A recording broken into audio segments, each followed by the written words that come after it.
Halo teman-teman, perkenalkan nama saya Dirangga Adrian, saya dari program studi S1 Manajemen. Kali ini saya akan memaparkan materi tentang apa itu ruang lingkup manajemen. Nah, sebelum saya mulai itu teman-teman pernah berpikir gak kenapa kayak perusahaan besar seperti toko retail atau gak rumah sakit gitu. Nah, itu bisa berjalan baik setiap harinya. Padahal itu di dalamnya itu ada banyak banget orang yang memiliki tugas yang berbeda-beda. Nah, kalau menurut saya sendiri itu karena di dalamnya perusahaan tersebut itu ada yang menerapkan manajemen untuk mengatur semuanya gitu loh. Jadi semuanya terstruktur dengan baik dan tugasnya udah terbagi-bagi gitu. Jadi kalau menurut saya sendiri manajemen itu bukan hanya dipakai oleh perusahaan besar saja, tapi kita juga menerapkan manajemen itu dalam kehidupan sehari-hari. Nah, contohnya ini kayak misalnya saat kita mengatur waktu antara jam kuliah, mengerjakan tugas, atau saat beristirahat gitu teman-teman. Tanpa kita sadari itu juga merupakan bagian dari manajemen sendiri. Lalu apa sih sebenarnya yang dimaksud dengan manajemen? Nah, secara sederhana, manajemen adalah proses mengatur dan mengelola sumber daya yang dimiliki agar tujuan yang telah ditetapkan dapat tercapai secara efektif dan efisien. Nah, ruang lingkup, kalau teman-teman udah tahu belum apa itu ruang lingkup manajemen? Kalau menurut teman-teman itu ruang lingkup manajemen itu gimana? Kalau menurut saya itu ruang lingkup manajemen itu seluruh kegiatan yang dilakukan dalam di dalam mengelola bisnis, mulai dari merencanakan, mengorganisasikan bisnis, mengarahkan hingga mengawasi sumber daya agar tujuan organisasi itu dapat tercapai dengan struktur. Nah, ada beberapa ruang lingkup manajemen teman-teman di sini. Yang pertama ada manajemen sumber daya manusia atau yang disebut sering manajemen SDM. Manajemen SDM itu berhubungan dengan bagaimana perusahaan mencari atau memilih, melatih, mengembangkan hingga memberikan penilaian kepada karyawan.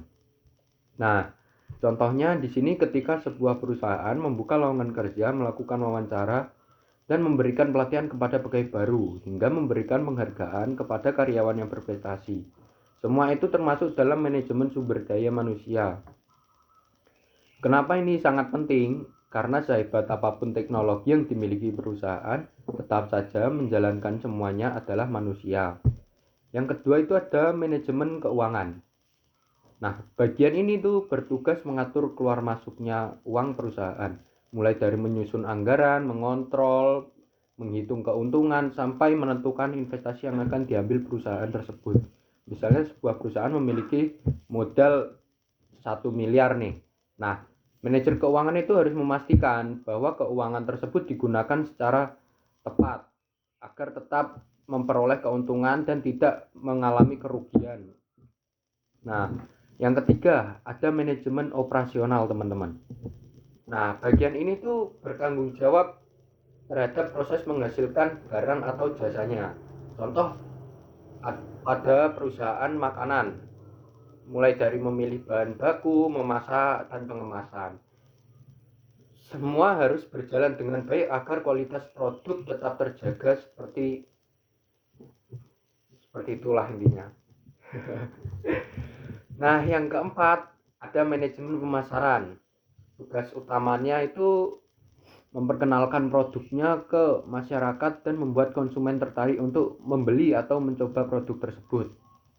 Nah, saat ini pemasaran tidak hanya dilakukan melalui televisi atau baliho, tapi juga melalui media sosial seperti Instagram, TikTok, ataupun marketplace lainnya ya teman-teman. Nah, selanjutnya itu ada manajemen informasi teman-teman. Ya masa di era digital sekarang data itu kan merupakan aset yang sangat penting kan. Nah, manajemen informasi ini bertugas untuk mengelola data perusahaan agar dapat digunakan sebagai dasar dalam mengambil keputusan.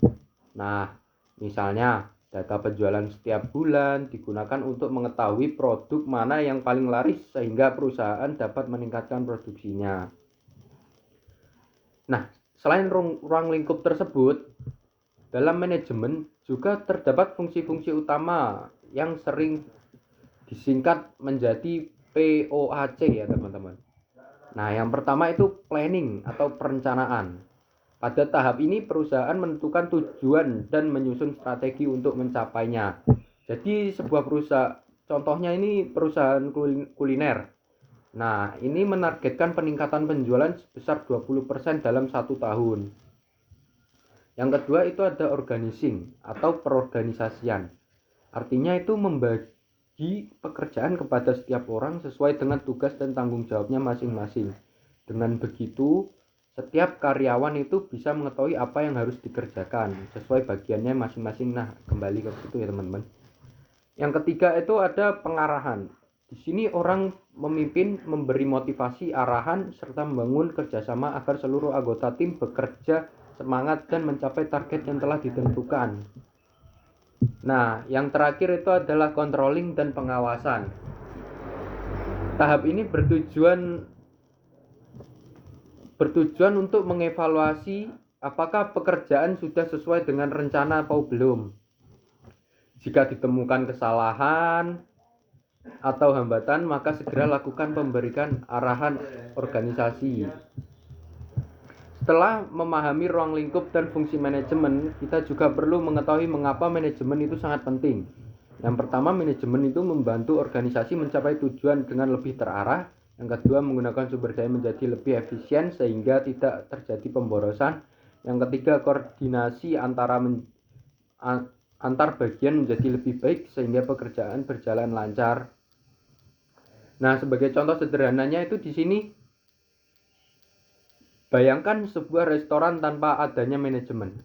Tidak ada yang mengatur jadwal karyawan, bahkan makanan tidak terkontrol, keuangan tidak dicatat, dan pelanggan yang tidak dilayani dengan baik. Kemungkinan restoran tersebut itu kan akan menjadi berantakan dan lama-lama bisa bangkrut ya, atau nggak bertahan secara lama.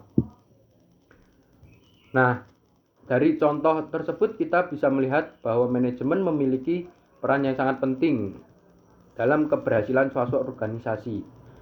Sebagai penutup, dapat kita simpulkan bahwa ruang lingkup manajemen itu mencakup bidang seperti manajemen sumber daya manusia, manajemen keuangan, manajemen operasional, pemasaran, dan informasi. Semua bidang tersebut saling berkaitan dan didukung oleh fungsi manajemen, yaitu planning, organizing, advising, dan controlling. Dengan penerapan manajemen yang baik, sebuah organisasi dapat bekerja secara efektif dan efisien. Nah, sekian dari saya tentang ruang lingkup manajemen. Terima kasih atas perhatian teman-teman. Mohon maaf apabila ada kesalahan dan kekurangan. Wassalamualaikum warahmatullahi wabarakatuh.